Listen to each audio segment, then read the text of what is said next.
மனிதர்களாகிய நாம் ஒவ்வொரு நாளும் ஆன்மீக போரில் பங்கெடுக்கிறோம்.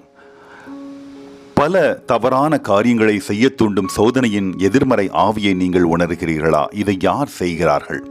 கடவுளின் மகன் அல்லது மகள் என்ற முறையில் நீங்கள் ஒரு தூய ஆன்மாவாக இருக்கிறீர்கள். கடவுளையும் உங்களையும் சிறப்பாக அறிந்த இருளின் விழுந்த தூதன் ஃபாலன் ஏஞ்சல் உங்களை தன் வலையில் சிக்க வைக்க தயாராக உங்கள் அருகிலேயே இருக்கிறான். அவன் உங்களை வீழ்த்த விரும்பும் ஒரு கர்ஜிக்கும் சிங்கம் போன்றவன் என்பதை நினைவில் கொள்ளுங்கள். அவன் இயேசுவை கூட சோதித்தான் அல்லவா? நீங்கள் தீயோனால் ஏமாற்றப்படுவது மிகவும் எளிதானதாகவே விழிப்பாயிருங்கள்.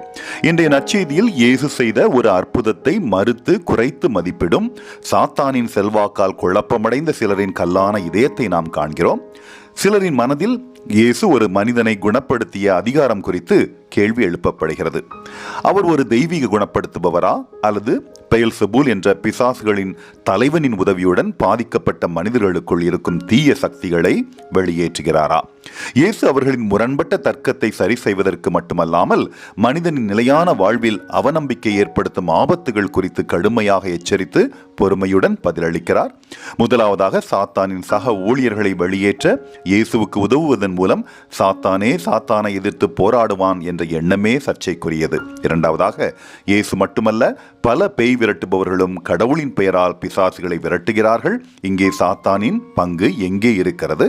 மூன்றாவதாக, இயேசு தனது விண்ணுலக தந்தையின் சக்தியை பயன்படுத்தி பிசாசுகளை விரட்டுகிறார். நினைவில் கொள்ளுங்கள், இது இயேசுவின் அடையாளம் மற்றும் நோக்கம் குறித்து கேட்கப்பட்ட கேள்வி. சவால் செய்யப்பட்டது மற்றும் சந்தேகிக்கப்பட்டது. இது முதல் முறையோ அல்லது கடைசி முறையோ அல்ல. இறுதியாக இயேசு தம்மை குற்றம் சாட்டுபவர்களை எச்சரிக்கிறார்.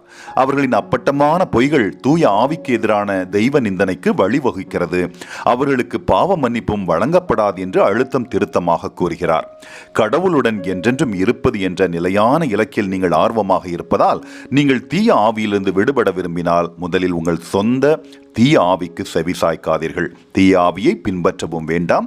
ஒவ்வொரு நாளும் கடவுளுடன் தரமான சில நிமிடங்கள் அல்லது சில மணித்துளிகளை செலவிட கற்றுக்கொள்ளுங்கள். மனம் திரும்புங்கள். ஏனென்றால் தினசரி சுத்திகரிப்பு உங்களை தெய்வீக ஆவியால் நிரப்ப உதவும். இதனால் உங்கள் ஆன்மாக்களுக்குள் வரும் தீய ஆவி அல்லது சிந்தனை செயல்முறைகளுக்கு உங்களிடம் இடமில்லை. கடவுளின் வார்த்தையை சிக்கன பற்றி கொள்ளுங்கள். தினமும் படித்து அவருடைய நற்செய்தியை ஆழமாக புரிந்து கொள்ளுங்கள்.